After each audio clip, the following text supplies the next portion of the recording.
नमस्कार छात्रों, आप सभी का स्वागत है हमारे यूट्यूब चैनल पे। मैं बहुत दिन के बाद इस चैनल पे वापस लौटा, लेकिन अब कंटिन्यू इस चैनल पे वीडियो आएंगे और मैं चाहता हूँ कि क्लास 12, क्लास 10 और क्लास 11 इन 3 कक्षा के विद्यार्थियों को कंसिस्टेंसी वीडियो में यूट्यूब पे दूं, तो आप सभी विद्यार्थी तैयार हो जाएं यूट्यूब से पढ़ने के लिए। बहुत दिन के बाद चैनल पे लौटा हूं और मैं कुछ बेहतर करने की कोशिश कर रहा हूं कि आपके लिए परीक्षा में बहुत मदद हो, आप परीक्षा में अधिक से अधिक अंक ला पाए। आज के इस सेशन हम क्लास 12 के सिलेबस का एक पुनर्रिवीजन करेंगे कि क्लास 12 की जो भौतिकी है, जो फिजिक्स है, आखिर उसमें कौन-कौन से चैप्टर हैं जिन्हें हमें कवर करना है। तो देखिए, सबसे पहले एक बात आपको समझना पड़ेगा कि चैप्टर और यूनिट में क्या फर्क है। सबसे पहले आपको समझना पड़ेगा कि चैप्टर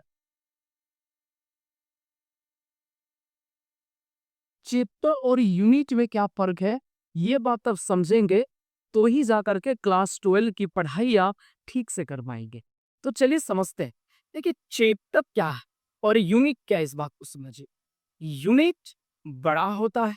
बड़ा होता है मतलब एक यूनिट में एक से अधिक चैप्टर भी हो सकता है, जबकि चैप्टर यूनिट का एक हिस्सा होता है। कभी कभी ऐसा भी होता है कि एक यूनिट में 2 से अधिक चैप्टर भी हो जाता है, और कभी कभी ऐसा भी होता है कि एक यूनिट में एक ही चैप्टर होता है। चैप्टर छोटा होता है और यूनिट बड़ा होता है। कई चैप्टर मिलते हैं तो एक यूनिट बनते हैं। अगर मैं बात करूं क्लास 12 में, तो क्लास 12 में कुल मिलाकर के 10 यूनिट है, टोटल 10 यूनिट है। लेकिन अगर चैप्टर वाइज से हम काउंट करेंगे तो कुल मिलाकर के 15 चैप्टर हमें मिलेगा। कुल मिला के कितने चैप्टर मिलेंगे? 15 चैप्टर मिलेंगे। आज से आपको नोट्स बनाना है, रेगुलर वीडियो आपको मिलता रहेगा, रेगुलर अपडेट मिलेगा। चैनल को सब्सक्राइब करके रख लीजिए और नोट्स साथ साथ बनाते चलिएगा।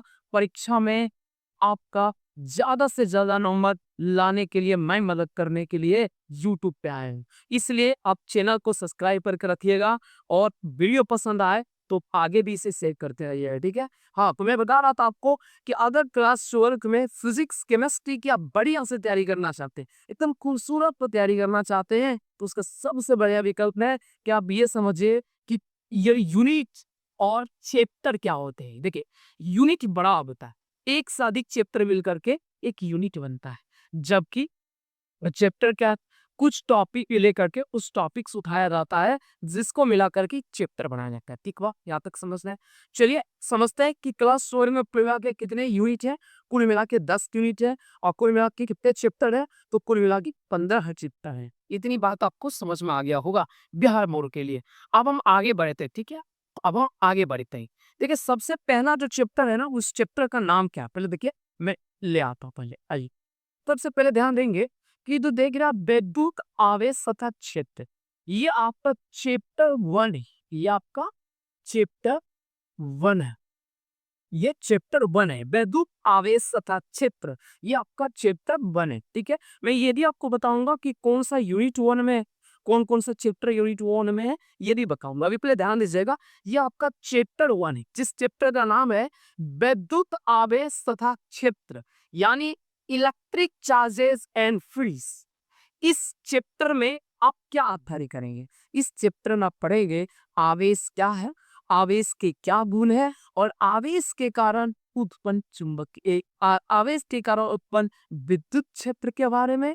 आप इसमें ये भी समझेंगे विद्युत फ्लक्स क्या है। विद्युत फ्लक्स के संबंधित आप गॉस का प्रमेय पढ़ेंगे, गॉस के प्रमेय का अनुप्रयोग पढ़ेंगे। बहुत मजा आने वाला है। इसमें सबसे मुख्य रूप से जो चीजें पढ़ाई जाएगी वो आवेश के बारे में आपको बताया जा रहा है, चार्ज के बारे में। चार्ज के बारे में आप पढ़ेंगे बहुत बढ़िया से, चार्ज पढ़ेंगे। विद्युत क्षेत्र के बारे में आप पढ़ोगे, विद्युत ये सारी चीजें हम लोग सीखेंगे, बहुत बढ़िया से सीखेंगे, है ना। गॉस प्रमेय पढ़ेंगे हम लोग, इसी में हम लोग कूलॉम का नियम भी पढ़ेंगे। बहुत अच्छा अच्छा टॉपिक है, बहुत मस्त टॉपिक है। और ये पढ़ेंगे डिटेल में, बढ़िया से नंबर उठाइए 12 की परीक्षा में। इसकी कोई चिंता आपको नहीं करना है, ठीक है। देखिए, आवेश पढ़ेंगे, विद्युत क्षेत्र पढ़ेंगे, कूलॉम का नियम पढ़ेंगे, गॉस प्रमेय पढ़ेंगे, और भी चीजें इसमें हम लोग डिस्कस करेंगे जब इसके ऊपर आवे से क्वांटम मैकेनिक्स पढ़ेंगे। बहुत मजा आने वाला है ये चैप्टर पढ़ के, तो हम लोग शुरू करेंगे। तो ये पहला चैप्टर होता है, चैप्टर हुआ क्या नाम है, विद्युत आवेश तथा क्षेत्र। आगे बढ़ते हैं, आगे ध्यान दीजिएगा। दूसरे चैप्टर की अगर बात करूं तो दूसरा चैप्टर है चैप्टर 2। चैप्टर 2 जिसका नाम है स्थिर वैद्युत विभव तथा धारिता। क्या नाम है, स्थिर वैद्युत विभव तथा धारिता। अंग्रेजी में क्या बोलते हैं, electrostatics, potential and capacitance. Yes, इसमें हम लोग विभव के बारे में पढ़ेंगे। किसके बारे में पढ़ेंगे, विभव के बारे में पढ़ेंगे। विभव क्या होता है, एक तरह का ये पोटेंशियल होता है, एक तरह का ये क्या होता है, पोटेंशियल होता है। पोटेंशियल क्या होता है, विभव मतलब अनंत से कोई आवेश अगर अनंत पर है, वहां से विद्युत क्षेत्र के किसी बिंदु तक लाने में कार्य करना पड़ता है। उस कार्य को क्या कहते हैं, विद्युत विभव कहते हैं। धारिता अर्थात धारण करने की क्षमता, किसी भी यंत्र में आवेश को धारण करने की जो क्षमता होती है उसको धारिता कहते हैं। और वो धारिता का व्यंजक पढ़ेंगे, विद्युत विभव का व्यंजक करेंगे, सूत्र होंगे, परिभाषा होंगे, बहुत मजा आने वाला है। लेकिन एक बात आपको यहाँ पे मैं याद देना, और वो क्या, देखिए चैप्टर 2 भी हो गया। एक पहला चैप्टर विद्युत आवेशता क्षेत्र था और दूसरा इससे विद्युत विभव तथा धारिता है। ये दोनों चैप्टर ना यूनिट 1 के अंतर्गत आते हैं। जी हाँ, ये दोनों चैप्टर यूनिट 1 के अंतर्गत आता है। और यूनिट 1 जिसको कहते हैं स्थिर वैद्युतिकी, जिसको क्या कहते हैं, स्थिर वैद्युतिकी कहते हैं। चाहो को आप नोट्स बना सकते हो जिसमें लिख सकते हो यूनिट 1। यूनिट 1 जिसका नाम है सब तो स्थिर वैद्युतिकी, अंग्रेजी में लिखना चाहे तो इलेक्ट्रोस्टैटिक्स। क्या लिखेंगे, इलेक्ट्रोस्टैटिक्स। ठीक है, इलेक्ट्रोस्टैटिक्स लिख सकते हैं। और इस इलेक्ट्रोस्टैटिक्स में 2 चैप्टर लिख सकते हैं। कौन कौन सा, एक तो ये जो पहले मैंने बताया आपको विद्युत आवेश तथा क्षेत्र, और दूसरा दूसरा जो भी मैं बता रहा हूं स्थिर विद्युत विभव तथा धारिता। ये दोनों चैप्टर इलेक्ट्रोस्टैटिक्स में आता है, स्थिर वैद्युतिकी ना आता है। ये आप लिख करके रख सकते हैं। फिलहाल मैं आगे अगले इवेंट स्टोर पर लेने अगले चैप्टर पर, 2 चैप्टर हो गया। आइए तीसरा चैप्टर, ये आपका चैप्टर नंबर 3 है सर। ये आपका चैप्टर नंबर कितने है सर, ये आपका चैप्टर नंबर 3 है। आपकी भी से विद्युत धारा। आपको बताओ तो ये यूनिट 2 कहलाता है। इसमें यूनिट 2 में मात्र एक ही चैप्टर है। हाँ, मात्र एक ही चैप्टर है, ये यूनिट 2 है। इसको आप लिख सकते हो कि ये यूनिट 2 है, दूसरा इकाई है। और इसमें एक ही चैप्टर है, वो यही है विद्युत धारा। यही है विद्युत धारा यानी करेंट, इलेक्ट्रिसिटी। अगर आपके पास एनसीईआरटी बुक है तो आप एकदम एक्यूरेट चीजों को देख पाएंगे, समझ पाएंगे। वो होता क्या कि कुछ बच्चे ना मॉडर्न एबीसी की किताब रखते हैं। कौन सा किताब, मॉडर्न एबीसी का किताब रखते हैं, रेफरेंस युग है मॉडर्न एबीसी का। ध्यान दीजिएगा, अगर मॉडर्न एबीसी होगा ना तो जरा इस चैप्टर में, इस यूनिट में आपको 2 चैप्टर नजर आए। कौन कौन से सर, एक तो विद्युत धारा, और एक इसमें मिलेगा उस सरल परिपथ के नाम से। क्या नाम से, सरल परिपथ के नाम से। तो आप समझ जाएंगे कि यूनिट 2 ही है। ठीक है, यहाँ तक की बात आप समझते हैं। इसमें क्या बात करेंगे, विद्युत धारा के बारे में। यूनिट 1 में आवेश रुका हुआ था, उसमें आवेश रुका हुआ रहेगा, तभी का नाम पड़ा स्थिर वैद्युतिकी। और इसमें है विद्युत धारा, विद्युत आधार, आवेश, धारा और प्रवाह करना, यानी आवेश ऐसा दौड़ने लगेगा। जरा हम ऐसे समझिए कि जो यूनिट 1 है ना स्थिर वैद्युतिकी, उसमें आवेश नवजात शिशु है। नवजात शिशु है मतलब वो अभी चलता नहीं है, दौड़ता नहीं है, बस अभी जन्म लिया और वो अभी अभी खाट पे पड़ा हुआ है, अभी बेड पे पड़ा हुआ है। किस चैप्टर में बात कर रहा हूँ, ये मैं बात कर रहा हूँ यूनिट 1। क्यों, क्योंकि सर यूनिट 1 के जो नाम है आप देख सकते हैं, इसका नाम है स्थिर वैद्युतिकी। स्थिर मतलब तक विराम, और वैद्युतिकी मतलब आवेश, मतलब विराम आवेश की कहानी इस यूनिट के अंतर्गत हम लोग पढ़ने वाली। मतलब समझ जाइए ये एकदम नवजात शिशु है जो कि अभी अभी जन्म लिया है, बेड पे पड़ा हुआ है, या कि ना चलता है ना दौड़ता। यानी स्थिर वैद्युतिकी, स्थिर माने विराम और वैद्युतिकी मतलब आवेश। यानी इस यूनिट में इस यूनिट मतलब 2 चैप्टर में, 2 चैप्टर में, चैप्टर 1 और चैप्टर 2 में आवेश ब्रास में रहेगा। ठीक है, आइए आगे बढ़ते। चैप्टर 3 की बात करें जो यूनिट 2 है, इसमें आवेश आपका प्रवाह करेगा, आवेश आपका चलना प्रारंभ कर देगा। अभी आवेश दौड़ेगा, देखिए आवेश दौड़ेगा, अभी तक आवेश चलना प्रारंभ किया। विद्युत धारा का मतलब क्या हुआ? विद्युत माने आवेश, अंधारा का मतलब प्रवाह करना, यानी कि आवेश के प्रवाह को विद्युत धारा कहते हैं। ठीक है सर, आगे बढ़ते हैं। आइए चैप्टर नंबर 4 पे आइए। ये चैप्टर नंबर 4 हो रहा आपका। चैप्टर नंबर 4 नाम है चुंबकीय प्रवाह तथा विद्युत धारा। थोड़ा उल्टा ये लिख दिया, ऐसा होना चाहिए था इसका। विद्युत धारा का, इसका नाम होना चाहिए था विद्युत धारा का चुंबकीय प्रभाव। चुंबकीय प्रभाव ऐसा होना चाहिए चैप्टर का। ठीक है, हालांकि ये यूनिट 3 में आता, ये यूनिट 3 के अंतर्गत चैप्टर आता है। आप लिख सकते हैं यूनिट 3 और नाम यही लिख सकते हैं विद्युत धारा का चुंबकीय प्रवाह यूनिट 3 का। ठीक है सर, इसमें क्या पढ़ेंगे? अध्ययन अगो विद्युत धारा, किस क्या? विद्युत धारा का चुंबकीय प्रभाव, यानी यूनिट 1 में आवेश मज्जात सी सुधा, यूनिट 2 में वो बच्चा थोड़ा दौड़ना चलना प्रारंभ किया और इसमें चलने के वजह से एक घटना घटित होती है, विद्युत धारा के वजह से चुंबकीय प्रभाव देखने को मिलता है, और वही इस चैप्टर में हम लोग अध्ययन करने वाले हैं। ठीक है सर, इसमें यूनिट 3 में एक चैप्टर और होगा, आगे जरा बढ़े तो ये चैप्टर इसमें और मिलेगा। ये चुंबकत्व एवं जो पदार्थ आप देख पा रहे हैं, चुंबकत्व एवं पदार्थ चैप्टर नंबर 5, ये भी आपका यूनिट 3 में है। यानी कि सर आप लिख सकते हो यूनिट 3 में 2 चैप्टर है। कितने चैप्टर है जनाब? 2 चैप्टर है आपके। कितने चैप्टर है? 2 चैप्टर। कौन कौन से चैप्टर आएंगे? आपका chapter 4, chapter number 4 and chapter number 5। ये दोनों चैप्टर आपके किस यूनिट में आएंगे? तीसरे यूनिट में। सर इसमें क्या बात करेंगे? चुंबकत्व एवं द्रव्य में क्या बात करेंगे? देखो पहला कि चुंबकत्व यानी चुंबक की बूंद के बारे में पढ़ेंगे, उसके वजह से कौन कौन सी घटनाएं घटित होती है, और चुंबकीय पदार्थ कितने तरह को होते हैं, यानी द्रव्य चुंबकीय पदार्थ कितने तरह के होते हैं, इन सभी पहलू पे हम लोग ध्यान देंगे। ठीक है सर, यूनिट 3 तक बात हो गई, यानी चैप्टर 5 तक बात हो गया। मैं दोनों बात साथ साथ समझा रहा हूँ, यूनिट भी और चैप्टर भी है। चलिए अब अगला आगे बढ़ते हुए अगला यूनिट 4 पर बढ़ते। आइए ये चैप्टर नंबर 6 वैसे चैप्टर के हिसाब से चलेंगे तो ये चैप्टर नंबर 6 होगा, विद्युत चुंबकीय प्रेरण, इलेक्ट्रोमैग्नेटिक इंडक्शन। इसमें आप देखें कि विद्युत चुंबकीय प्रेरण की घटना में आप देखेंगे कि चुंबक के वजह से, इसमें ना आप पाएंगे कि चुंबक के वजह से, किसके वजह से जनाब? चुंबक के वजह से विद्युत धारा उत्पन्न होता है। क्या उत्पन्न होता है? विद्युत धारा उत्पन्न होता है। यानी ये इस यूनिट 4 में, ये यूनिट 4 है, इसमें 2 चैप्टर आपको मिलेगा, ये और इसका भी वाला चिक्का। यानी इस चैप्टर में आप पाएंगे कि चुंबक के वजह से ना विद्युत धारा उत्पन्न होता है। जी हाँ, चुंबक के गति करने से विद्युत धारा उत्पन्न करके दिखाइए, और आने वाले चैप्टर जब आप क्लास को कंसिस्टेंसी करेंगे बहुत मजा आने वाला है। चलिए आगे बढ़ते, ये चैप्टर 6 हो गया।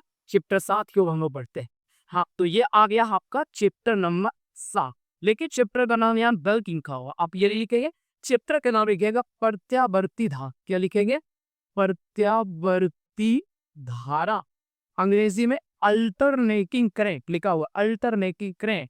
इसमें हम लोग देखेंगे कि धारा जो होता है प्रत्यावर्ती धारा, धारा 2 तरह के पड़ेगा, वो धारा का प्रकार पड़ेगा। एक पढ़ेंगे दिष्ट धारा, जिसको कहता है डायरेक्ट करंट, और एक पढ़ेगा प्रत्यावर्ती धारा, जिसमें आप पाएंगे इस तरह से करंट फ्लो करता है। इसका ग्राफ हम लोग पढ़ेंगे, बहुत मजा आने वाला है प्रत्यावर्ती धारा के बारे में। चलिए अभी ध्यान दीजिएगा कि क्या बता रहे हैं। सारा चैप्टर जब तक आप नहीं समझेंगे ना, पढ़ने का कोई मतलब नहीं।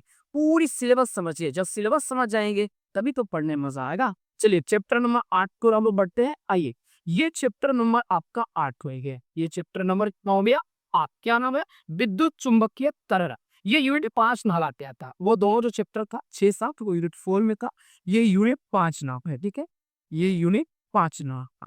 इसमें हम लोग तरंग के बारे में पढ़ेंगे, वेव के बारे में, विद्युत चुंबकीय तरंगे, यानी इसमें हम लोग वेव के बारे में सीखेंगे, है ना। बहुत मजेदार चैप्टर है। अब सारे चैप्टर के बारे में अगर जान लीजिए तो ऊपर इसको नोट्स बना लीजिए, तभी तो ट्रैक कर पाओगे ना, कौन कौन से चैप्टर पढ़े हो, कौन कौन सा चैप्टर पढ़ना बाकी है, तभी तो मजा आएगा पढ़ने। आइए अब अगले चैप्टर को बढ़ते हम चैप्टर नंबर 9 क्यों। देखिए ये चैप्टर नंबर 9 है, लेकिन अगर यूनिट की बात करें तो यूनिट नंबर 6, यूनिट 6। और ये यूनिट ऑप्टिक्स में आता है, ये जो ना ऑप्टिक्स में आता, प्रकाश की, ये जो यूनिट में आता है उसका नाम है प्रकाश की। प्रकाश के नाम के एक यूनिट है, एक इकाई है जिसमें ये चैप्टर हम लोग पढ़ाएंगे, जिसका नाम है प्रकाश का अपवर्तन के बारे में, यानी ray optics and optical instrument, इस बारे डिस्कस करेंगे। हालांकि ये अंग्रेजी इसका नहीं है। प्रकाश का अपवर्तन की बात करें तो इसको बोलते हैं refraction, refraction, refraction of light. क्या बोलता है सर?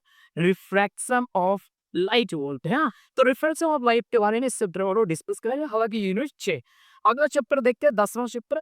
अच्छा, ये भी चैप्टर जो 10वां लिखो, प्रकाश का तरंग स्वरूप यानी बैड ऑप्टिक्स।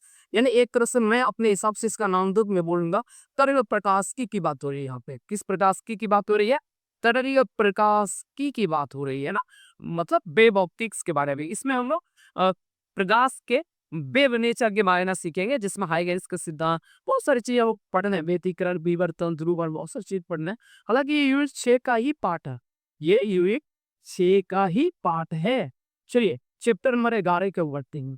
देखिए चैप्टर नंबर 11 जो है ये यूनिट 7 में आता है। कितने नंबर यूनिट में? 7 नंबर यूनिट। ये सब लिख कर रख लो, क्योंकि जब वीडियोस आएंगे ना उसमें आपको लगेगा कि कौन से यूनिट पढ़ाई हो रहे हैं, कौन से चैप्टर पढ़ाई हो रहे हैं, ये सब लिख लो। यूनिट 7 है, चैप्टर 11। द्वैत लिखा हुआ, गलत लिखा हुआ, लिखा होना चाहिए द्वैत। द्वैत मतलब होता है दो। द्वैत प्रकृति एवं द्वैत प्रकृति एवं विज्ञान, इस होना चाहिए पदार्थ का, ऐसा मचिए पदार्थ का द्वैत प्रकृति, है ना, dual nature of radiation and matter, यानी कि पदार्थ और विकिरण की द्वैत प्रकृति, मतलब पदार्थ और विकिरण की द्वैत प्रकृति के बारे में हम लोग पढ़ेंगे। मतलब जिस तरह पदार्थ, जिस तरह प्रकाश में डुअल नेचर है वेव का भी और पार्टिकल का भी, उसी तरह पदार्थ में भी आप लोग डबल नेचर पढ़ेंगे, वेव का और पार्टिकल्स का। इस बारे में यूनिट 7 में पढ़ेंगे। अब लिख के चलिए चैप्टर नंबर 11 हो गए। आइए चैप्टर नंबर 12 पर चलते हैं लोग। ये आपका चैप्टर नंबर 12 हो ही है ना, लेकिन ये यूनिट 8 में आएगा। किसमें आएगा? यूनिट 8 में आता है ये परमाणु। परमाणु के साथ साथ शायद चैप्टर नंबर 13 बना दिया होगा नाभिक, जो कि यूनिट 8 में आता है। परमाणु और नाभिक नाम का एक चैप्टर है जिसमें हम लोग परमाणु के बारे में सीखेंगे और नाभिक के बारे में सीखेंगे। ये यूनिट 8 में आता है। देखिए अगला चैप्टर क्या है? 13 नंबर चैप्टर। देखिए न्यूक्लियस, न्यूक्लियस नंबर वही हो गया नाभिक, और ये जो में लिखा हुआ है चैप्टर नंबर 13 हो रही है। इसी को मैं बोल रहा था नाभिक। कोई 12 और 13 चैप्टर है ना, 12 और 13 ये दो चैप्टर यूनिट 8 में आ जाएगा आपका। किस यूनिट में आ जाएगा बताए? यूनिट नंबर 8 में आ जाएगा। ठीक बात। चलिए 13 तो बोले, 14 चैप्टर दिखते हैं। चैप्टर नंबर 14 थोड़ा कट गया, मैं लिख देता हूँ अपने हिसाब से। अर्धचालक, अर्धचालक ही इस चैप्टर का नाम, चैप्टर नंबर 14 है। अर्धचालक, इलेक्ट्रॉनिक युक्तियां, इसमें पढ़ेगी अर्धचालक, सेमीकंडक्टर के बारे में, इलेक्ट्रॉनिक डिवाइसेस के बारे में, इलेक्ट्रॉनिक युक्तियां, इसके बारे में हम लोग डिस्कस करेंगे चैप्टर नंबर 14 ना। चैप्टर नंबर 14 जो है ये आपके यूनिट 9 में आ जाएगा। यूनिट 9 में आ जाएगा, ठीक है, यूनिट 9 में। एक बार चैप्टर नंबर 14। एक चैप्टर और होता है जो कि इसमें डिस्कस नहीं दिया गया, मैं यहाँ पे लिख देता हूँ। एक चैप्टर और होता है, चैप्टर नंबर 15। चैप्टर नंबर 15 जो कि है संचार व्यवस्था। क्या नाम है उसका? संचार व्यवस्था, कम्युनिकेशन सिस्टम बोलते हैं अंग्रेजी में इसको। क्या बोलते हैं? कम्युनिकेशन,